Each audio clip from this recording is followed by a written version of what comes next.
My name is Oluwadi Ejisipelumi and you're watching KPM TV. Keep it locked on the dial.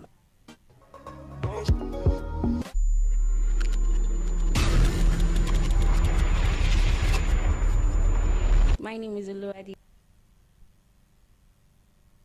No way, so take my place. So take my place. No way, so take my place. All of the things I'm talking, know they hear. Try what I do if you know they fear. Good evening. It's 47 days to Christmas. Christmas is 25th of December and today is 8th of November 2023. I pray that God will preserve our lives and preserve us all to witness this Christmas and many more in the name of Jesus. This have chosen to welcome you all to today's episode of Family Ties, Family Affairs. And that family ties actually sounds sweet though. Abi? The Family Affairs. Family Affairs is that program of the KPM TV that focuses on the family in its whole entirety. Yeah. So we will encourage you not to miss any of the episode of Family Affairs. Yes. My name is Anne Olorofemi, and in the studio with me today is Alagba Henry Femi. Alagba. You're welcome to the studio. Yeah, thank you so much. All right. I hope your days all went well, and I hope you're relaxed. So this is another program that makes us relax better, and it will be nice you give it a share, give it a thumbs up, tell somebody that KPM TV, we are back for another exciting episode of On Family Affairs. Today, we will be continuing in the discussion we were having on our last episode. Last episode on Family Affairs, we talked about confidence in children. How do we encourage confidence in children? And we are going to give a little recap for those of us that have not watched that episode. But we also encourage you to go and watch the episode before this one on Family Affairs, so that we'll be able to bring you up to speed with the foundations about confidence, especially in children, that we have made. Tonight,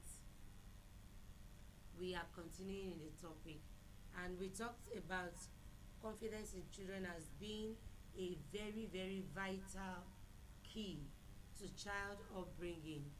We also established the fact that some adults, some people who are adults today, lack certain level of confidence in their growing up, and so it's creates all kind of will I say misbehavior, but behaving in a way that is not so pleasing, that you will know that there is something lacking. We define confidence in children as having being competent of yourself, knowing your abilities and capitalizing on your abilities.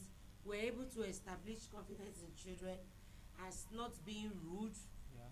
not being proud, not being arrogant, not being a bully on other people, especially in schools and all that. And we also called on teachers, parents, and caregivers to understand children and their various capacities, knowing that some children already are giving some traits of leadership traits, and making other children not to see it as a threat, and teaching those children with those leadership traits not to lord it over others. So we're able to establish that. Yeah. And that exactly is what we're going to build in on. Today. That will be the basis of our discussion today. So keep it locked in the dial, because definitely it's going to be an interesting, educative, and exciting program. We're waiting to learning from you as much as you learn from us. What do you think is confidence in children in your own aspect? And also, how do you think we can instill confidence in our children? Don't go nowhere. We'll be right back. Disappear, so come on, help me, 'cause I don't pray, I don't break commandment. I can't stay but one place, for God's sake, oh my dear. Can't take my pain away from me. So take my pain away. So take my pain.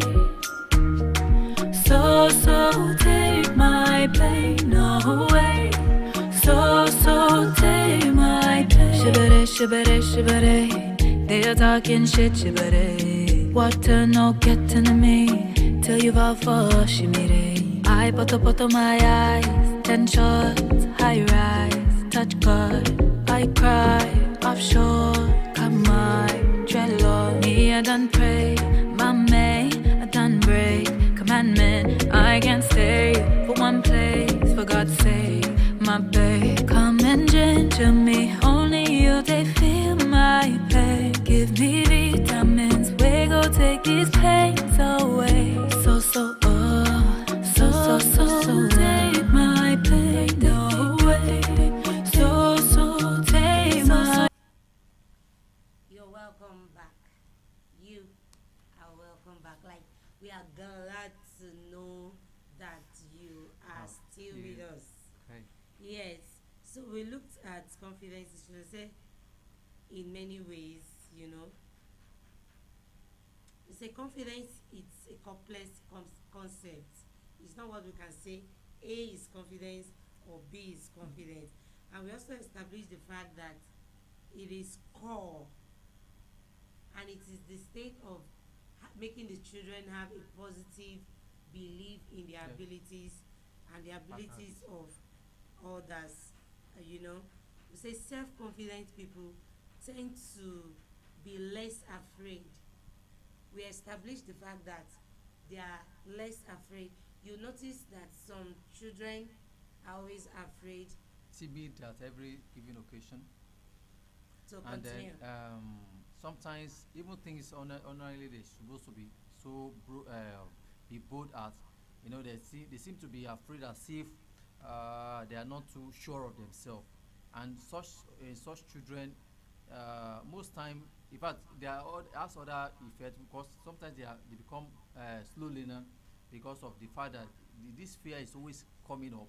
This idea of I can't do this one, I can't do that one, and then all this thing can lead to low self-esteem. You know, I was watching a movie with the kids. Was it yesterday or day before yesterday?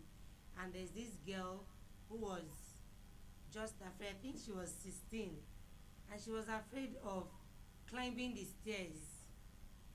She was just afraid of climbing the stairs. What happened? As in, she said she climbed the stairs 8 times, and so she was afraid. What's the big deal in climbing the stairs 8 times? You know, so such things. And children who lack self-confidence also are always afraid of rejection. Yeah. They are always afraid to receive no for an answer. And so we established that it is not healthy to have children grow up without being personal confident. confidence, yes, sir. You understand? They also we also established that this set of children see failure as the end of the world. Yeah.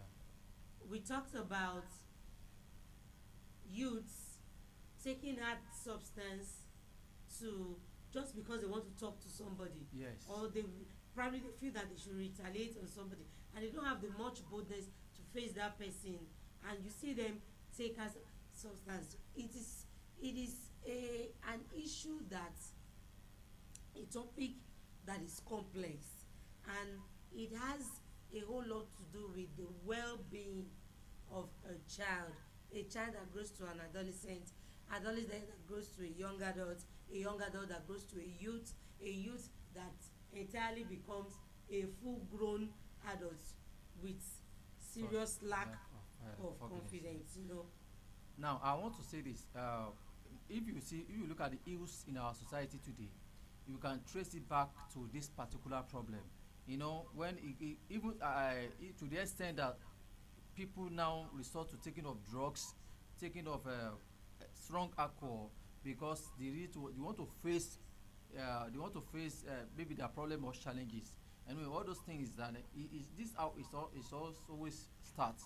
You know, when somebody is not confident of himself, not sure of himself, not bold enough to face the reality of life, and if they grow in that trait, you will be there's no doubt in our mind that such children will always want to resort to, external factors, terrible factors, in order to confront the challenges that face them in life. All right, you are very correct. We understand that there are creative and innovative ways of instilling confidence in children. Understanding that adults don't just grow up, don't just spring up. Even a mango tree doesn't just spring up. Not talk of a human there are being. processes now. There are processes, and one of the fundamentals in all this process is ensuring that the child is well Grounded. taught, Yes. well grounded. You see, a wholesome child is that child that is not just academically sound, morally sound, but Emotionally, we need psychologically. children that are also emotionally, psychologically sound. We need adults who have been brought up with this amount of emotional intelligence And that self-confidence. and self-confidence. Honestly, a lot of things, but we are going to be able to highlight some points that will help you and I to bring up children into a good adulthood. Yeah. You understand? There are creative ways of doing it, and we're paying down some of these points. One of which is encouraging them to find out one thing they do that makes them happy. Yes, yes, yes. Because if you when a child at a very tender age discover what we call the inner self, his personality, thing that's obviously that's only known to him or her, and then she develop in that. You see that cycle of children, now have begin to like face problem that come in that particular line. So like you have a child, okay, for instance, there are children who can actually know how to, maybe like they know how to draw, and then they develop it at the early stage, and they have confidence in doing it. It's not like it's being done under compulsion, but they find joy in doing it, and they develop confidence in it, and then you can see there is not, so no matter what they see everything around them in that pictorial form, and they becomes a better person, right?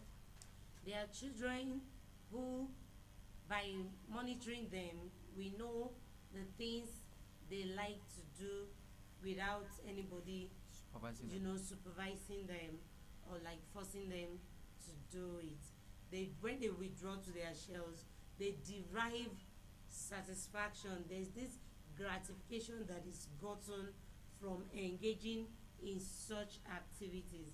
What we are supposed to do as caregivers is to identify those things they like doing, and then encourage them in that line. It's not that they're not going to do some other things. Yeah. You understand? But those things are things that are their hobbies, things that they don't feel stressed, they don't feel they are going through any big deal doing. They do those things effortlessly. Yeah. Yeah, we need to draw a line, because there are lots of cliches around stuffs like this. When you hear words like, I want to be me, I want to do what I do, I want to do what makes me happy. Caregivers, parents, teachers, guardians, everyone in general should be at it to ensuring that that thing you do that makes you happy is what is good. What, yes, beneficial to either to yourself, to society, to the Something that community, add and value good to your life. to you, that is beneficial to you, to your life, to your society, and to people around. Yes. Bec- you want to say something? Now, so that because if care is not taken, so that we don't end up raising children who are confident in negativity. Because there are some things that are good, there are some things that the children see, okay, that this is good, this is I love to do this thing, but in actual fact, those are not actually a very good thing. So most time, as parents, as guardian, we need to first of all try to understand. We're not condemning them. We need to understand what they do, and in the quest of in the attempt to understand what they do, to understudy them, to not be able to differentiate between, oh, is this thing morally sound, is this thing bad, or so that because they don't, because if at that tender age, if care is not taken, they tend to develop along that line, and then and if care is not taken, the masters in such thing that's honestly not good. Yeah, that's a very good point we've established, we've raised, and we want to know your reactions. As in, we would just like to know what you feel about it. Do you have an addition? You Now, have something that okay. should be. You can go on. Now, then, as well as to make this particular episode to be interactive, we encourage you now to, if you have anything aside from what we have said, please, we would like you to say it in the comment section. And this honestly, because this is supposed to be a learning process, really. Now, as we are saying our mind, then we too we definitely going to learn from you. All right. So another point is encouraging unstructured play amongst children. Unstructured in the sense that you will not literally monitor them. When you leave those children in the playground to Yeah. play, you hear them say stuff. So, yes. Do you understand what I Yeah. mean? Please.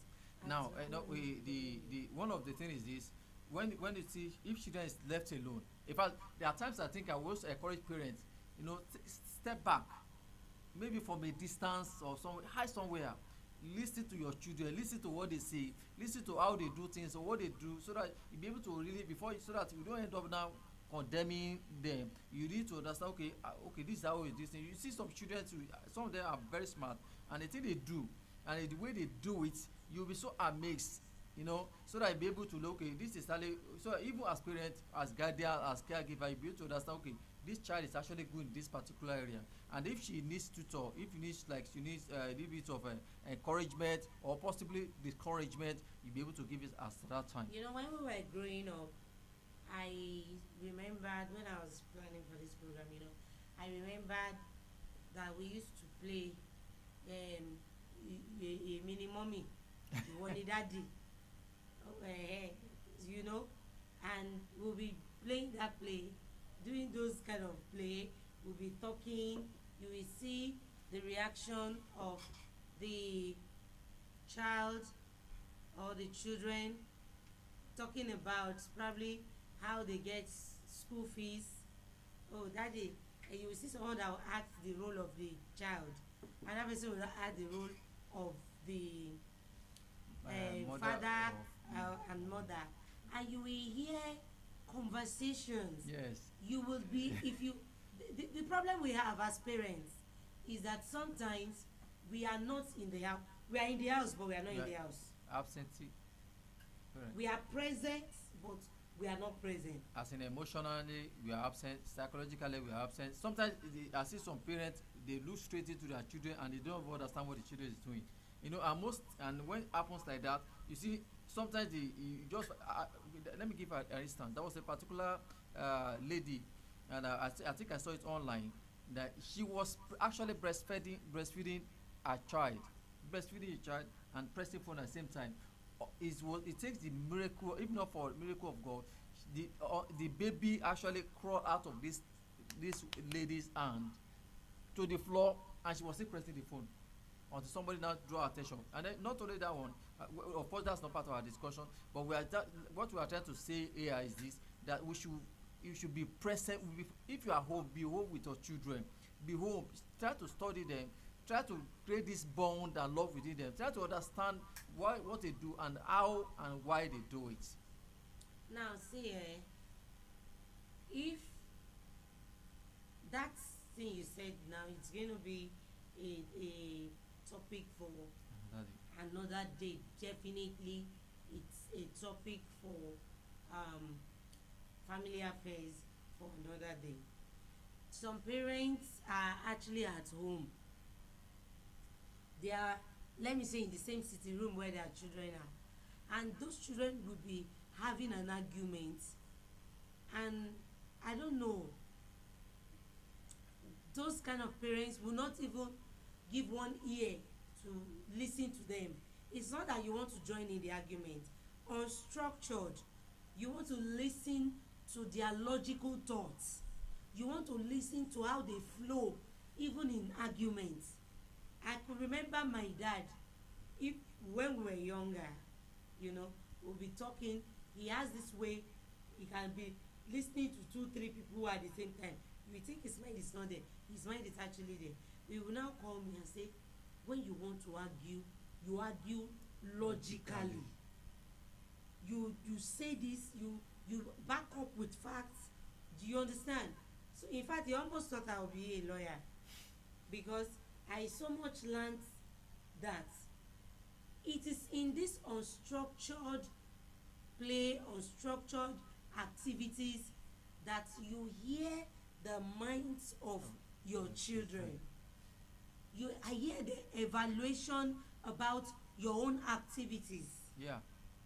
You hear probably the mistakes that you are making, and you need to get possible corrections. You can know this from the unstructured activities of the children. So it is a very, very crucial part. We will go on a very, very short break right now, and be sure that we'll be right back. Thank you for staying tuned. It's still KPM TV, and the program is Family Affairs. Please can't take my pain away. So take my pain away. So take my pain. So take my pain away. So take my pain. So take my pain away. So take my pain. All of the things I'm talking, know they hear. Try what I do if you know they fear. One minute they tell me to disappear. So come on, help me, cause I don't pray. I don't break commandment. I can't stay for one place, for God's sake. Oh my dear, can't take my pain away from me. So take my pain away. So take my pain. So take my pain away. So take my pain. Shibere. They are talking shit, shibere. Water no getting to me till you fall for shimire. I put on my eyes, 10 shots, high rise, touch God. I cry, offshore, come on, dreadlock. Me, I done pray, my May, I done break, commandment. I can't stay for one place, for God's sake, my babe. Come and ginger me, only you, they feel my pain. Give me vitamins, we go take these pains away. Alright, welcome back. It's still Family Affairs on KPM KPM TV. TV. And the topic we are discussing today is confidence in children. We've been able to look at 2 points. We've been able to raise 2 points actually on how to instill confidence in children.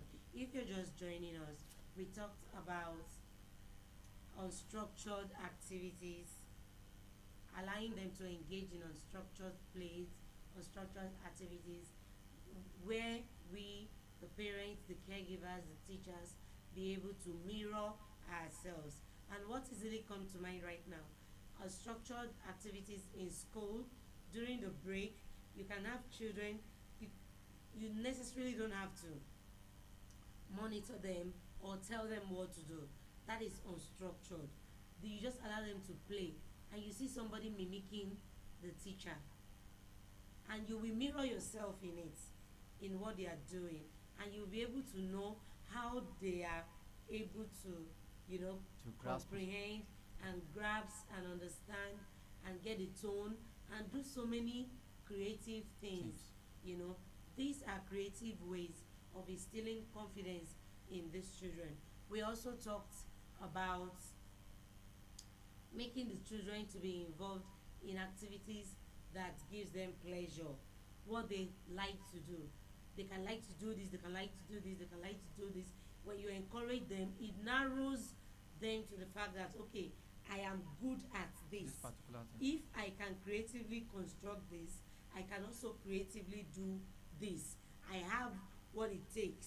Remember that confidence in children is the self-esteem and the self-ability that the children have in themselves. Yeah. So we want to move to other points, and one of the points is of building self-confidence that will also help the children to navigate their activities, their vacations, and different areas of their Endeavors, life yes, and their endeavors.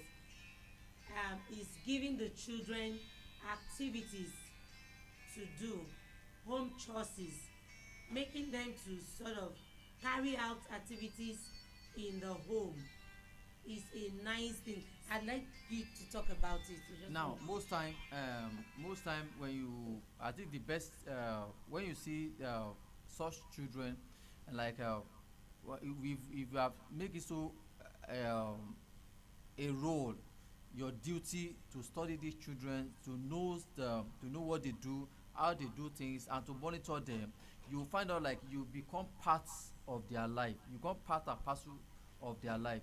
It's easier for you. Sometimes it's easier for you to know what they do and to build this confidence in them. The children begin to build confidence in you, and then you be able to assign them responsibility. You'll be able to assign responsibility that's commensurate with their ability. And then another thing is this: we should be able to, like, okay, for example, someone gave me an instance sometimes ago, an advice, like, we are just talking, and they ask, when your children wake up, what do they do? You should be able to, like, your child, when they wake up, apart from the fact that they wake up and they brush their teeth, they pray and rest of this, they should be able to, at earlier age, you should be able to take up responsibility in doing house chores. You see, when they so that it's not just they just wake up, like, the next thing is they brush their teeth, maybe after prayer brush their teeth, devotion and resting, they put their bag, eat, and they go to school. Children should not develop to adulthood through that particular pattern. They should be able to learn. As a girl, should be able to look, when you wake up, you do things, you help your mom, you wash plates, you do some things in the kitchen. As a man, you sweep the environment. If you are holding up, you help your parent to wash his or her car, and you understand, clean the environment. You understand, when you develop that thing, it's going to be part and parcel of you. You begin to you accept responsibility at that age, and it becomes part of you as you grow up, and they make you to become a better person. Very important contribution. Assigning responsibility to children is one thing that boosts their ability in what they can do. I know adult teenagers of 18, 19 who doesn't even know how to light a match. It's sometimes You know, this thing disturbs. it's not ajeboyish. It disturbs when you know you are going to husband's house and either you Even and the if husband. you are not going to husband's house, because I don't think it is the sole goal of every woman. For yourself, you understand, it is a life hack. If the husband comes, he comes to meet you with that ability. Fully You should prepared. have you are an addition, you are not a subtraction. Yeah. You are not a liability. Yeah. So these are hacks that you should know for yourself. It makes you responsible, Yes. whether a man or a woman. So, and it starts from home, giving them, the children, that um, accomplishment mentality. Yeah. Okay, I asked you to go and do this, and you did it so well. You'll be like, wow, I was the one who did this. Oh, so I can accomplish this thing and that thing. And it gives you that accomplishment mentality. It gives you a sense of purpose. Giving children tasks to do at home gives them a sense of purpose. Tells them that they are also useful in this home. Yeah. If there are children, when you bring a bowl of indomie, fiam, the next thing, mommy, I'm hungry. You give the yam and egg, fiam.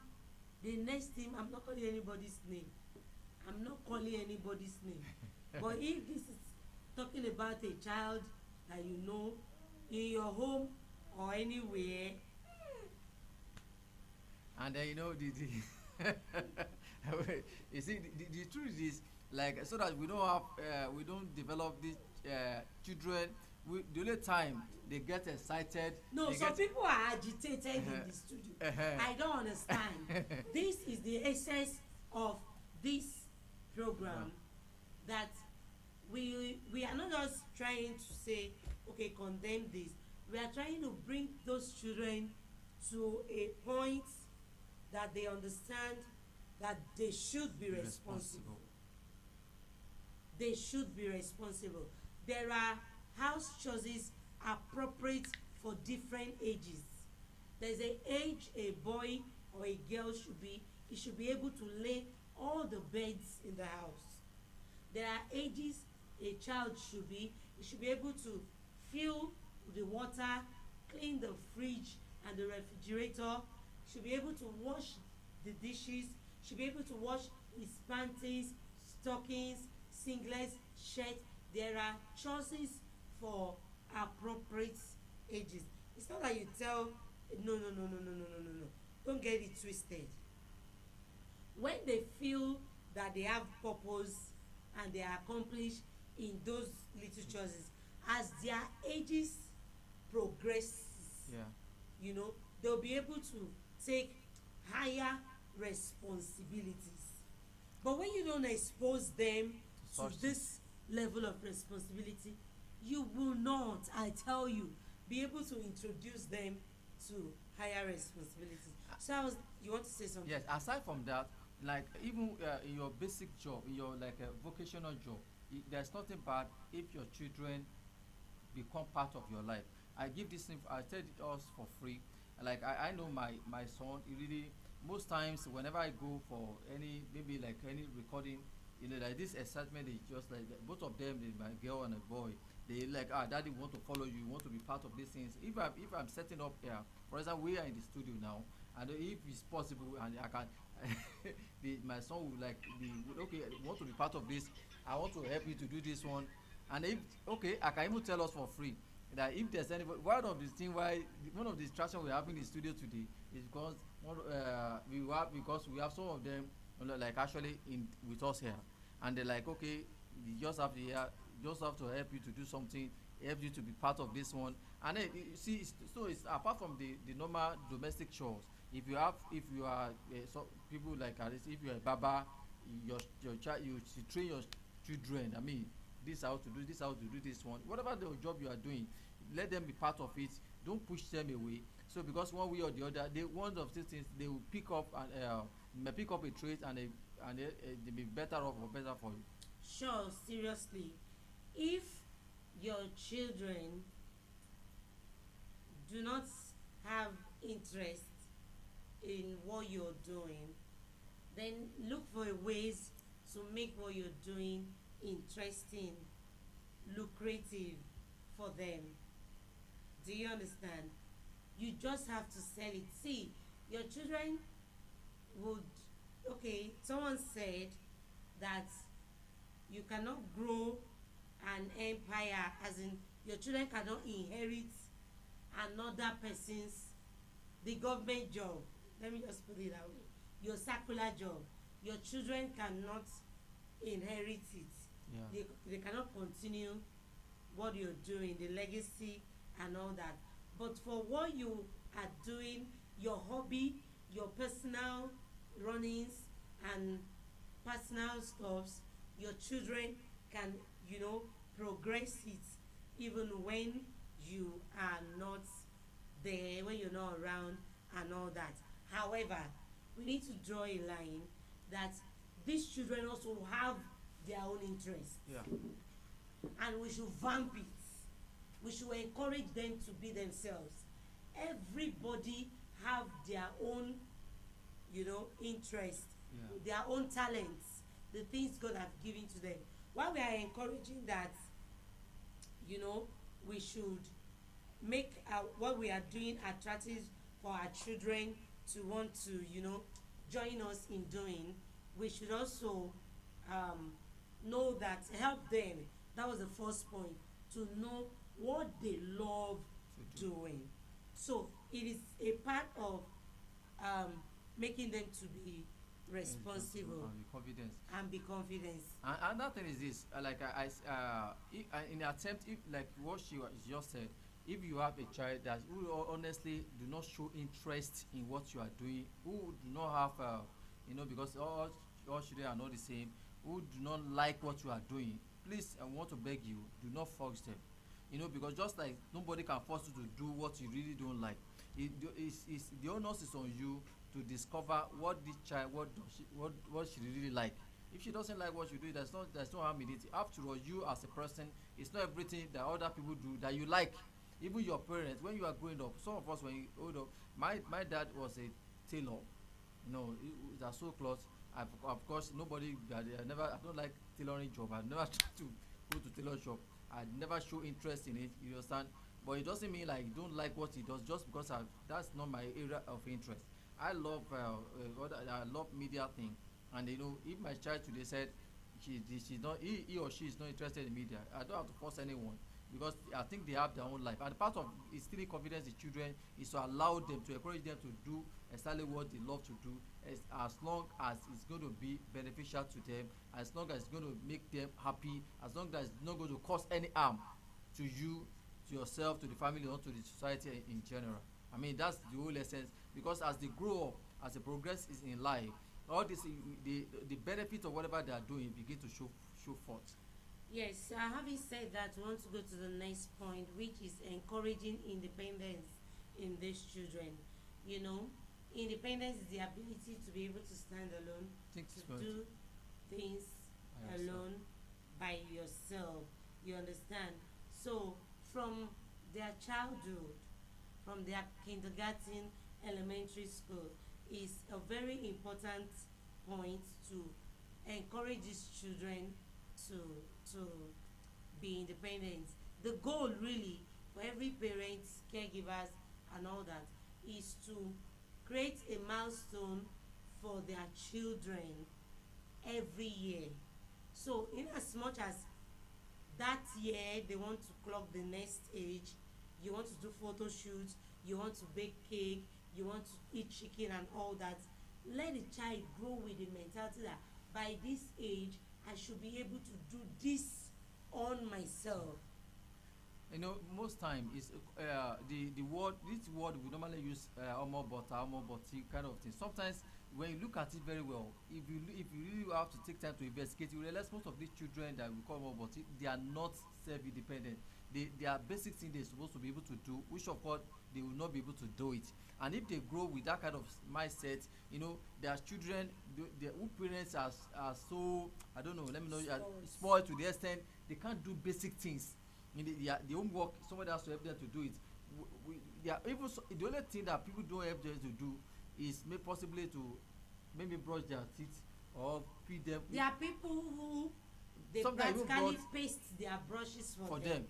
Even Bring their brushes to them, wear them their bedroom slippers, open the bedroom door for them, and then you know they bath for them, do partial every day, and these things they grow from.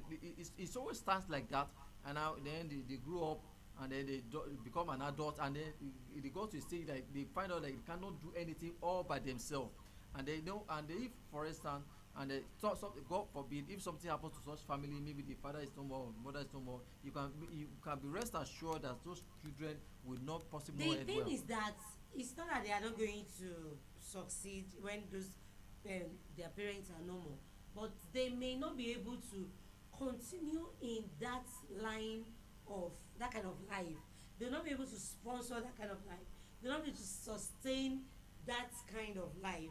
See, what is important is that we train our children, give them the exposure that they need so that they will not be timid. Remember, we are talking about confidence in children. If you live in the remote areas, often take your children to the cities, to places that the people you so-called the rich and influential also take their children to. Expose them to that life that is, you know, that is not remote. Expose them to such kind of life. If you live in a rural area, take them to the urban the centers. city, You understand? let them have the feelings of There is nothing like omoboti. There is no way. It doesn't take them far. It doesn't take us far.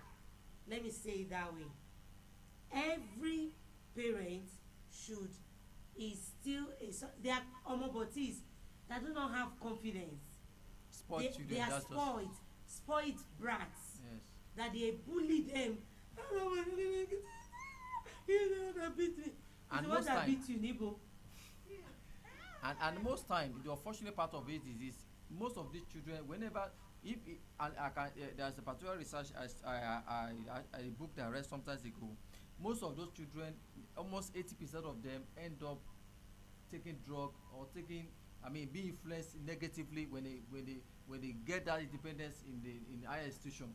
So most of them will like, okay, because they are so much caged, and whenever they get to institution, whatever their friends, peers tell them, they fall easily to peer pressure, and they pick up wrong attitude, wrong character, and because of the fact that they were not really totally exposed, and because really it's like somebody is actually doing the thinking for them, and when they have the opportunity of getting to another environment, whatever that comes their way, they tend to do it. Yes, you are very correct. See, these children who lack independence do not understand that freedom is costly. They do not understand that it is expensive because they are feel caged. You cage them. You can tell a child, go to this party with your friends. You know the time you should come back. And really